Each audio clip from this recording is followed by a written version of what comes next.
Corona মহামারীর কারণে টানা ২ বছর বন্ধের পর তুরস্কের একটি মসজিদে প্রদর্শিত হয় মহানবী সাল্লাল্লাহু আলাইহি সাল্লামের একটি জুব্বা মোবারক। আর তা নিজ চোখে দেখতে সেখানে ঢল নামে হাজারো মানুষের। এ সময় আবেগ আপ্লুত হয়ে পড়েন দর্শনার্থীরা। কারো কারো চোখ দিয়ে অঝরে ঝরছিল পানি।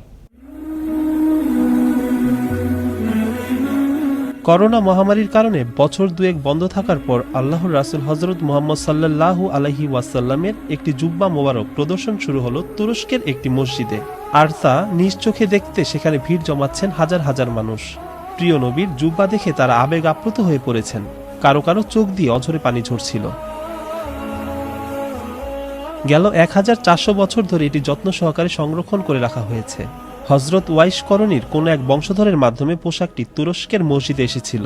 ইয়েমেনের এই অধিবাসীকে সাল্লাল্লাহু আলাইহি ওয়াসাল্লাম তার জুব্বা উপহার দিয়েছিলেন। প্রদর্শনীর উদ্বোধনীতে ইস্তাম্বুলের গভর্নর আলী ইয়ালিকা ও ফাতিয়া অঞ্চলের মেয়র ইরগুন তোরান উপস্থিত ছিলেন।